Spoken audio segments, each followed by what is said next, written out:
Comme vous le savez, dans un monde actuel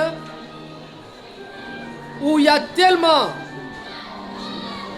la dépravation des mœurs avec la jeunesse, il faut qu'il y ait des gens comme ça qui réfléchissent pour l'encadrement de cette jeunesse. Je suis fier et content de la conférence de ce jour parce que Madame Chanel nous a entretenus sur ce thème dont je viens d'évoquer. Le sida tue, ça vous le savez. Et nous devons tout faire pour nous préserver. Elle nous a invités tous à l'abstinence.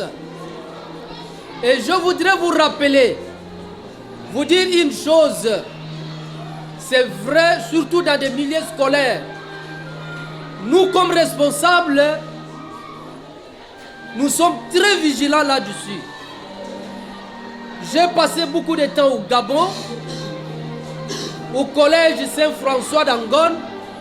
J'ai vécu des choses avec des élèves. J'ai vu de mes yeux ce qui s'est passé.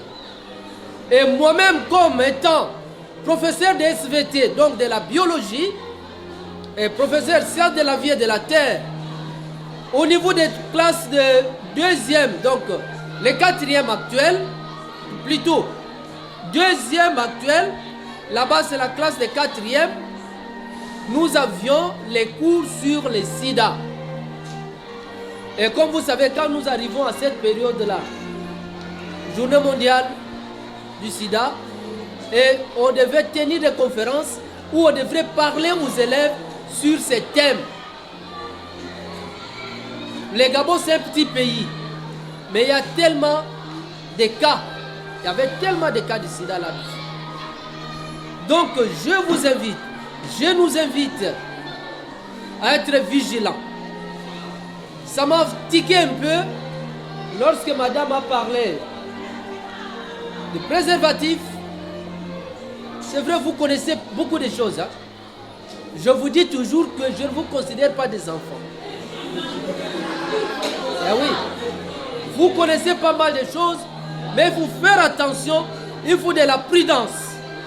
Parce que si vous allez vous livrer n'importe comment, et vous allez aussi obtenir, n'est-ce pas, ce que vous désirez.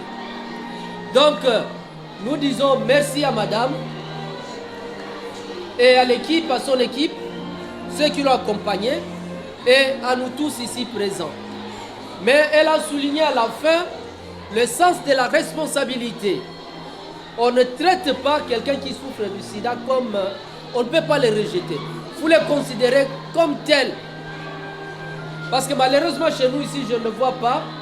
Aussi, je donne cet exemple du Gabon, parce que là où j'ai beaucoup travaillé. Pendant des examens d'État, leurs examens d'État, il y a des questions sur le sida. Et on pose de tels genres de questions. Qu'est-ce que vous faites par exemple de quelqu'un qui souffre du sida, qui vit avec vous? Faut-il le rejeter ou faut-il être avec lui? Vous voyez? Donc c'est pour dire qu'il faut être des responsables. On ne rejette pas ces gens-là. Il faut vivre toujours avec eux, c'est la maladie qui arrive. Mais prenez soin de vous.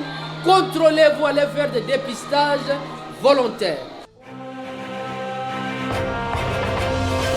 Aujourd'hui, nous avons parlé sur le sida. Nous avons été édifiés par rapport à son historique, à ses méthodes de prévention et de transmission. Il faut beaucoup de conférences de ce genre pour sensibiliser les gens à ce virus qui tue vraiment beaucoup. Les gens ont besoin d'avoir ce genre d'informations pour savoir comment s'en préserver. Le conseil que je peux donner à tous mes frères garçons, c'est d'avoir une abstinence sexuelle, de ne pas avoir trop d'envie sur les sexes et ne pas se laisser emporter par les plaisirs du corps. Le problème du sida, pour moi, c'est un problème qui ne devrait même pas exister parce que ça fait beaucoup de mal aux gens. Comme conseil, je voudrais demander aux autres de ne pas se laisser emporter par leur pulsion sexuelle, de pouvoir se contenir face à leurs sentiments, vu que nous sommes tous des jeunes. Pendant cette période, les pulsions sexuelles sont fréquentes chez les jeunes que nous sommes. Ce qui m'a plus intéressé lors de la conférence d'aujourd'hui, c'est de l'historique. Au début, je ne savais pas, mais à travers cette conférence, j'ai découvert que le sida était une maladie issue de race des singes, quelque part ici en Afrique et précisément au Cameroun. Et cette maladie a fait vraiment plus de rage aux États-Unis. En cas de découverte de ce virus, je ne vais pas les rejeter tout de même, mais nous allons continuer toujours à les encourager, à leur donner espoir à la vie. On ne devrait pas les négliger ou encore en quelque sorte les mépriser pour ce qu'ils sont, mais plutôt de les donner plus d'amour parce que c'est ce qu'ils auront besoin en ce cas de problème. Et voilà.